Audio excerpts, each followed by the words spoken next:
Hello guys, मैं आप लोग के लिए एक न्यू चाइनीज ड्रामा लेकर आ गई हूँ जिसका नेम माय अनोइंग रूममेट है। ड्रामा की स्टार्टिंग में हमें हमारी फीमेल लीड दिखाई जाती है जिसका नेम सो शाओ है, जो सुबह में उठती है और ब्रश वगैरह करने के बाद अपनी मुर्गियों को भी खाना डालने के लिए जाती है और देखती है कि 2 अंडे भी पड़े हुए। उन्हें देखते साथ वो अंडों को उठा लेती है और उन्हीं अंडों से सुबह का नाश्ता बना रही होती है और साथ ही साथ अपने अंकल को भी आवाजें देकर उठा रही होती है कि शॉप ओपन करो। पर उसके अंकल तो आगे से कह रहे होते हैं कि हमने शॉप इसलिए ओपन की क्योंकि जब हमारा दिल करे तब हम शॉप का डोर ओपन करें, जब हमारा दिल ना करे तब हम ना ओपन करें। बस तो शाओ तो उनको उठाने के लिए उनके रूम तक पहुंच जाते हैं और कहने लगते हैं कि आपने उठना या नहीं उठना। वो तो फौरन से उठकर बैठ जाता है और सुशाओ कहती है कि आपकी माँ ने आपको मुझे इसलिए दिया क्योंकि उन्हें मुझ पर यकीन था। तो वह कहने लगता है कि मेरी माँ मतलब तुम्हारी ग्रैंड माँ है और तुम्हारी मामा जो तुम्हें मुझे दे गई, इसका मतलब हम दोनों एक दूसरे पर हैं। तो इस बात पर सुशाओ चुप हो जाती है और कहने लगती है कि अच्छा हमारा मोटिव क्या है। तो वो बताने लगता है कि हमने पैसे कमाने, ये करना है वो करना है। तो वह कहती है कि चलो उठो ना। फिर वो भी उसकी बात पर उठकर उसके आगे चलने लगता है। इतने में जब वो दोनों बाहर आते हैं तो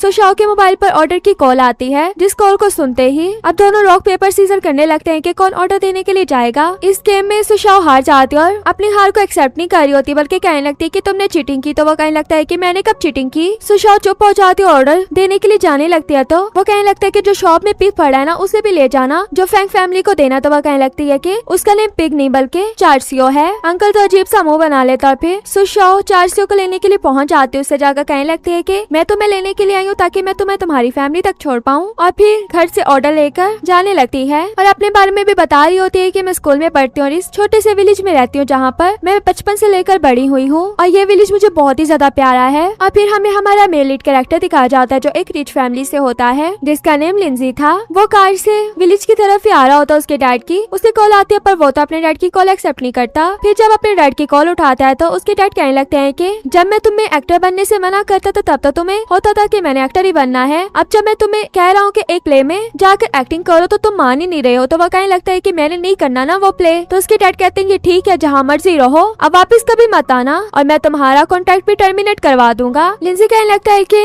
वो आपका काम नहीं है, वो मेरा बिजनेस है। पर उसके डैड कहाँ ही उसकी सुनने वाले थे, ना ही लिंजी उनकी बात सुनने वाला था। इतने में कार के आगे एक काऊ आ जाती है जिसे देखकर ड्राइवर कहने लगता है कि ये काऊ किसकी है। अब ये सुनकर लिंजी भी कार से बाहर आ जाता है और वो भी फार्म्स वगैरह को देखने लगता है कि कितने प्यारे लग रहे हैं। उसे तो नेचर को ज्यादा ही पसंद आ जाती है कि वो उस नेचर को देख देख कर ही खुश हुई जा रहा होता है। और वहीं हमें फील्ड्स में सुशाओ भी दिखाई जाती है जो यहाँ पर अपना ऑर्डर देने के लिए आई थी। पर जिन्हें वो ऑर्डर देने के लिए आई थी वो बताने लगता है कि राइस वाले एरिया में एक लड़का आ गया, जाकर उसे भगा कर आओ। सुशाओ भी ये सुनते साथ ही गुस्से में जाती है पर दूर से खड़े होकर देख रहे होते हैं कि वो लड़का कहाँ पर है। जैसे उसे लिंजी नजर आता है तो वो तो लिंजी को देखती रह जाती। कुछ टाइम देखने के बाद उसे याद आता है कि मैं तो यहाँ पर क्या करने आई थी। तो वो उसे दूर से आवाजें देने लगती है पर वो तो उसकी आवाज नहीं सुन रहा होता क्योंकि वो नेचर की आवाजों को रिकॉर्ड कर रहा होता है। अब सुशाओ भी उसके पास भागते हुए जा रही होती है क्योंकि वो तो उसकी आवाज नहीं सुन रहा था। जब वो उसके पास भागते हुए जा रही होती है तो उसका पाँव अटकने की वजह से वो भी गिर जाती है पर साथ ही साथ उसके केसेट को भी तोड़ देती है। पर उल्टा उसी पर चिल्ला रही होती है कि तुम यहाँ पर क्या कर रहे हो, तुम हो कौन। पर वो अपनी केसेट को पकड़ के कहने लगता है कि तुमने इसको तोड़ दिया। तो वो कहती है कि क्या मतलब, तुम भी तो यहाँ पर क्या कर रहे हो। जब वो ये बात कहते हुए उसके क्लोज आई होती है तो वो भी उसकी यूनिफॉर्म से उसका नाम पढ़ लेता है और उसे ये भी पता लग जाता है कि ये किस स्कूल से है। तो वो उसे कहने लगता है कि क्या तुम्हारा नेम सुशाओ है। तो वो कहने लगते हैं कि इससे तुम्हें क्या। तो वो अपना नेम बताता है कि मेरा नेम लिंजी है। सुशाओ कहने लगती है कि मैंने तुमसे तुम्हारा नेम नहीं पूछा। पर लिंजी तो उसकी एक भी बात आगे की नहीं सुनता और वहाँ से चला जाता है। अब हमें हमारा सेकंड मेन लीड दिखाया जाता है जिसका नेम फैंग था। वो तो स्कूल की वॉल से देख रहा होता है कि टीचर्स कब अंदर जाएंगे और वो लोग स्कूल के अंदर जाएंगे क्योंकि स्कूल का गेट तो बंद हो चुका था। इतने में पीछे से सुशाओ भी आ जाती है जो कहने लगती है कि क्या हम अंदर जा सकते हैं। पर वो कहने लगता है कि अभी टीचर्स बाहर हैं, जब वो अंदर चले जाएंगे तो हम भी अंदर चले जाएंगे। सुशाओ भी चुप करके वहीं पर खड़ी हो जाती है और अपने एक दूसरे फ्रेंड वांग को देखने लगती है जो अभी भी आंट के बारे में पढ़ रहा होता है। तो वो कहने लगती है कि स्कूल अंदर है और तुम अभी भी आंट के बारे में पढ़ रहे हो। तो वो कहने लगता है कि लेट होना तो हमारा रोज का काम है, तो मैं क्या पढ़ाई भी ना करूँ। इतने में फैंग बताता है कि रास्ता साफ हो गया, जल्दी से जल्दी अंदर चलो। वो सबको एक एक करके ऊपर भेज रहा होता है पर जैसे ही सुशाओ का बैग पकड़ कर ऊपर रखते हैं तो उसमें काफी बुरी स्मेल आ रही होती है। देखकर वो पूछे होते हैं कि इसमें क्या है। पर सुशाओ ने कहने लगते हैं कि मैं फील्ड्स में जाकर गिर गई थी ना, इसलिए तुम लोगों को मेरे बैग से स्मेल आ रही है। तो वो इसकी बात को सच मान लेते हैं। फिर सुशाओ को जब अंदर भेज देते हैं और फैंग भी दीवार कूद कर अंदर आ जाता है तो वो काफी खुश हो रहा होता है कि कैसी रही मेरी मूवमेंट। पर इतने में जैसे ही दूसरी तरफ देखते हैं तो उनकी क्लास मॉनिटर जिन होती है। जिन को देखते ही फैंग भी वहीं पर चुप हो जाता है, बाकी सब भी चुप खड़े होते हैं। जिन कहने लगती है कि फैंग तुम्हारा नेम टैग कहाँ पर है। तो वो जल्दी से अपना नेम टैग दिखाने लगता है पर वो तो कहने लगते है कि तुम्हारे 2 मार्क्स कट हुए। पर बाद में वो स्माइल करने लगती है क्योंकि वो भी इन्हीं की फ्रेंड थी,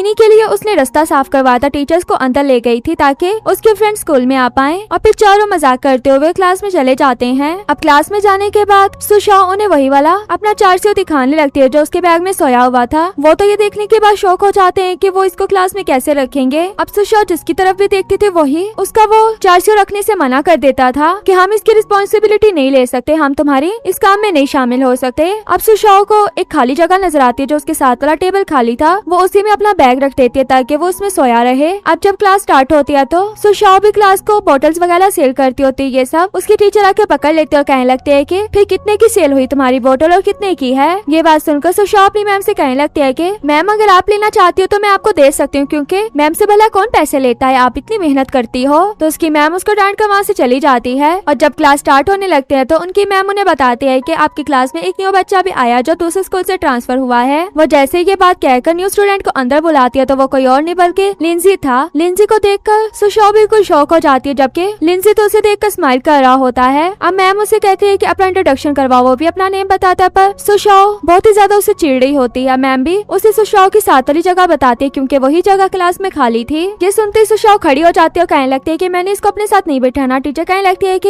ये तुम्हारा स्कूल नहीं है जो तुम अपनी मर्जी चलाओगी। लिंजी तुम इसके साथ ही जाकर बैठोगे, अगर ये तुम्हें अपनी जगह से उठाती है तो मेरे पास आ जाना, मैं इसको खुद ही सेट कर लूंगी। अब लिंजी जब उसके साथ जाकर बैठता है तो सुशाओ तो अभी भी चुप नहीं हो रही होती, बल्कि कहने लगती है कि तुम मेरे डेस्कमेट बन गए हो ना, पर मुझे तुम्हारा फेस याद है और मैं कभी भी नहीं भूलूंगी कि तुमने मेरे साथ क्या किया। इतने में उसको वहाँ से स्मेल आ रही होती है तो वो भी सुशाओ का बैग पकड़ने लगता है जिसमें चार्सियो था। सुशाओ उसको अपना बैग नहीं दे रही होती, इसी में दोनों की बहस चल रही होती है और बैग जमीन पर गिर जाता है। जमीन पर गिरने की वजह से अब चार्सियो भी उसके अंदर से बाहर आ गया था। सभी बच्चे उसको देखकर चीखे मारने लगते हैं, पर सुशाओ भाग भाग कर अपने चार्सियो को पकड़ लेती है, पर वो बिल्कुल टीचर के सामने थी। अब मैम भी सुशाओ को देखकर ऐसा चिल्लाती है कि पूरा स्कूल हिल गया था। अब सुशाओ अपनी मॉनिटर जिनके साथ जा रही होती है कह रही होती है कि मैं अपना चार्सियो वापस लेकर रहूंगी, तो वो भी उसे कहने लगती है कि बेस्ट ऑफ लक। और जब वो स्टाफ रूम में जाती है तो जाते साथ ही नील डाउन होकर बैठ जाती है और कहने लगती है कि मैं बहुत ही गरीब फैमिली से बिलोंग करती हूँ, आप मेरा चार्सियो मुझे वापस कर दे ताकि मेरी फैमिली बच पाए। ये सब बातें कहते हुए वो ऊपर की तरफ भी नहीं देख रही होती, पता लगता है कि वहाँ पर तो सिर्फ लिंजी था। लिंजी उसे कहने लगता है कि तुम्हें मेरे सामने नील डाउन होने की जरूरत नहीं है, तो वो उसी पर चिल्लाने लगता है, कहने लगते कि तुम यहाँ पर कैसे। और जब उसे भी मारने लगते तो इतने में पीछे से मैम आ जाती हैं, जिनकी आवाज सुनते साथ ही वो अपने आप को मारकर वहीं पर खड़ी हो जाती है और मैम भी लिंजी को वहाँ से भेज देती हैं।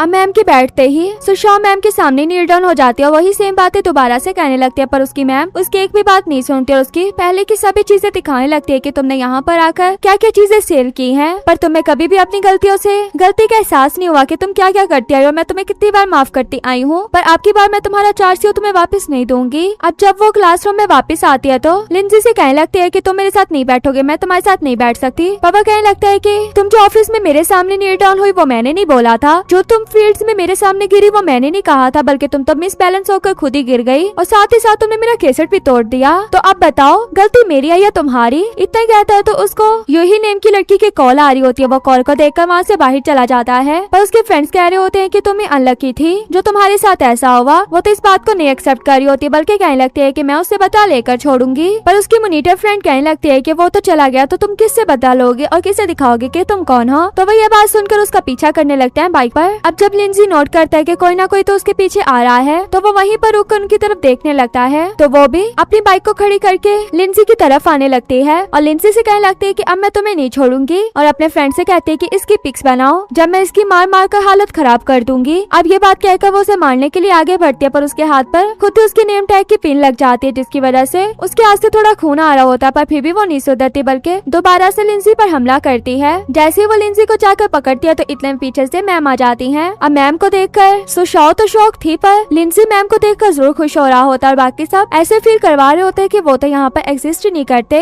एक मोबाइल की कॉल पर लगा होता है और दूसरा छुपने की कोई ना कोई जगह ढूंढ रहा होता है। अब जब मैम ने इन तीनों को देख ही लिया था तो उनसे उठ बैठ करवा रही होती है और सभी बच्चे उनको खड़े होकर देख रहे होते हैं, पर मैम कहती है कि जब तक 100 बार नहीं हो जाए तुम लोग यहाँ से नहीं हिलोगे। ये कहकर जब मैम वहाँ से चली जाती है तो मॉनिटर जिन कहने लगते हैं कि स्वेटिंग हो रही है, ये लो टिश्यू ले लो। फैंक को तो लगता है कि जिन उसे दे रही है, तो इसलिए वो बोलता है कि नहीं मैं बिल्कुल भी नहीं थका। अब जिनको तो समझ नहीं आता कि इसने के बात क्यों बोली, वो तो जाकर सुशाओ को टिश्यू दे देती है और इतने में वहाँ पर लिंजी भी आ जाता है, जो आकर कहने लगता है कि कुछ लोगों ने बोला था कि वो मेरी वीडियोस और पिक्स वगैरह बनाएंगे, तो क्यों ना उनकी मैं ही पिक्स बना लूं। ये कहकर अपना मोबाइल निकाल कर उसकी पिक बनाने लगता है, पर वो आगे से लिंजी से लड़ने लगती। लिंजी भी कहने लगते है कि वो देखो मिस आ रही है, तो वो भी सुनकर दूसरी तरफ देखने लगती है, पर वहाँ पर कोई भी नहीं होता और लिंजी भी वहाँ से चला जाता है। अब सुशाओ जब स्कूल से वापस आती है तो काफी गुस्से में होती है। अपने अंकल से भी कहती है कि मुझे कुछ टाइम के लिए अकेला रहने दो। ये कहकर जैसे ही घर के अंदर जाती है तो उसको शॉवर लेने की आवाज आ रही होती है, तो वो सोचने लगते है कि इतने दिन में कौन ही हमारे घर पर आ सकता है। पर जैसे ही वो